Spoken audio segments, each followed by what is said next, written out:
കോഴിക്കോട് ചെക്കിയാട് ഉമ്മത്തൂരിൽ വീട്ടിലേക്ക് വരികയായിരുന്ന വിദ്യാർത്ഥിനിക്ക് നേരെ പാഞ്ഞെടുത്തു തെരുവ് നായ്ക്കൾ. തൊടുവയിൽ അലിയുടെ 10ാം ക്ലാസ്സിൽ പഠിക്കുന്ന മകൾ സജ ഫാത്തിമ സ്കൂൾ വാഹനത്തിൽ നിന്ന് ഇറങ്ങി വീട്ടിലേക്ക് കയറാൻ ഗേറ്റ് തുറന്നപ്പോഴാണ് 5 തെരുവ് നായ്ക്കൾ പാഞ്ഞെടുത്തത്.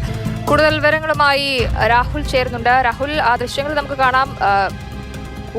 ഒരുപറ്റ നായ്ക്കളാണ് ഈ കുട്ടിയുടെ നേരെ പാഞ്ഞെടുക്കുന്നത്. കുട്ടിക്ക് എന്തെങ്കിലും പരിക്കുണ്ടോ? എന്താണ് സംഭവിച്ചത്? ജലലക്ഷ്മി, അതായത് ചെക്കിയാട് പഞ്ചായത്തിലെ ഉമ്മത്തൂരിൽ തെരുവുനായ ശല്യം അതിരൂക്ഷമാണ്.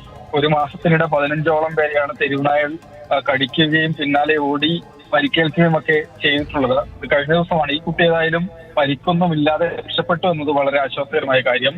കുട്ടി സ്കൂൾ വിട്ട് വന്ന് സ്കൂൾ വാഹനത്തിൽ നിന്ന് ഇറങ്ങി ആ വീടിന്റെ ഗേറ്റ് തുറന്ന സമയത്താണ് നായ്ക്കൾ കുട്ടിയുടെ നേരെ പാഞ്ഞടുക്കുന്നത്.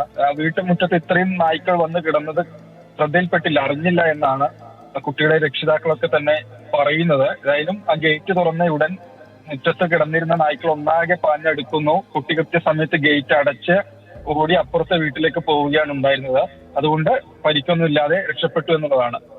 ഞാൻ പറഞ്ഞതുപോലെ തെരുവുനായ ശല്യം രൂക്ഷമാണ്. പരിഹരിക്കുന്നതിന് നടപടി വേണമെന്നൊരാവശ്യം നാട്ടുകാർ ഉന്നയിക്കുന്നതാണ്.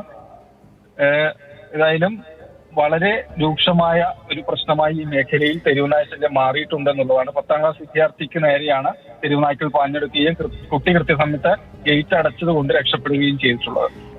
ശരി രാഹുൽ, സ്കൂൾ വിട്ട് വീട്ടിലേക്ക് വരികയായിരുന്ന കുട്ടിക്ക് നേരെയാണ് ഈ തെരുവ് നായ്ക്കൾ പാഞ്ഞെടുത്തത്. നമുക്ക് ആ ദൃശ്യങ്ങൾ കാണാം. ഒരു കൂട്ടം നായ്ക്കളാണ് പാഞ്ഞു വരുന്നത്. കുട്ടി രക്ഷപ്പെട്ടിട്ടുണ്ട്. പരിക്കുകളൊന്നും ഏൽക്കാതെ തന്നെ അയൽ വീട്ടിലേക്ക് ഓടി രക്ഷപ്പെടുകയായിരുന്നു.